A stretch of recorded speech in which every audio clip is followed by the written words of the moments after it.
Le rêve de Meghan Markle d'être à la Maison-Blanche est en lambeaux car la duchesse n'a pas encore émergé comme une sorte d'acteur de pouvoir, a déclaré un commentateur royal.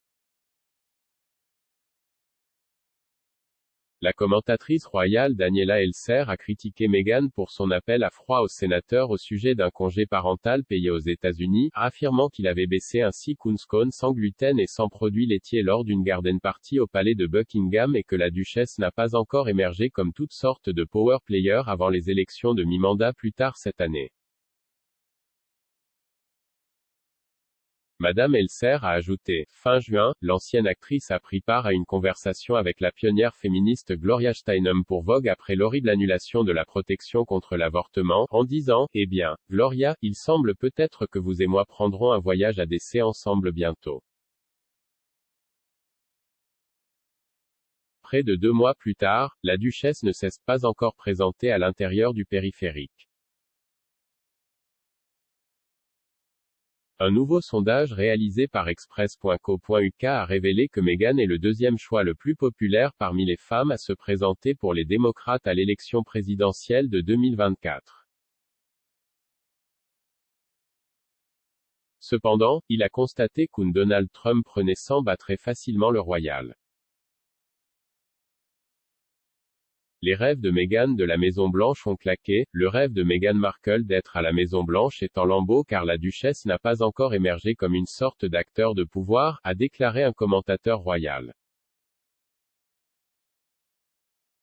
Les commentateurs royaux ont émis à l'hypothèse que la duchesse de Sussex a montré qu'elle pourrait faire son entrée dans la politique américaine, car elle a multiplié ses activités politiques ces derniers mois.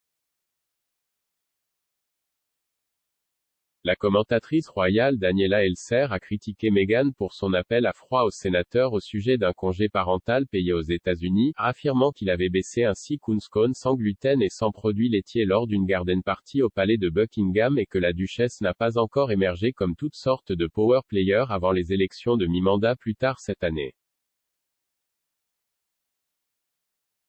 Madame Elser a ajouté, fin juin, l'ancienne actrice a pris part à une conversation avec la pionnière féministe Gloria Steinem pour Vogue après l'horrible annulation de la protection contre l'avortement, en disant, eh bien, Gloria, il semble peut-être que vous et moi prendrons un voyage à décès ensemble bientôt.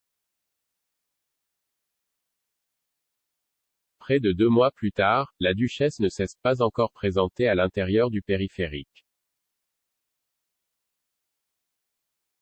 Le prince Louis quitte la crèche de Londres pour rejoindre ses frères et sœurs dans une nouvelle école. Le prince Louis doit commencer l'école primaire le mois prochain, quittant sa crèche londonienne de 14 500 livres par an. Le jeune royal rejoindra ses frères et sœurs, le prince George et la princesse Charlotte dans une nouvelle école primaire alors que le duc et la duchesse de Cambridge déménagent dans le Berkshire. Les Cambridge fréquenteront l'école Lambrook dans le Berkshire en septembre, qui est proche du château de Windsor. La nouvelle école primaire augmente ses frais pour les enfants à mesure qu'ils progressent dans leur classe, ce qui signifie que les enfants de Cambridge coûteront 71 344 livres.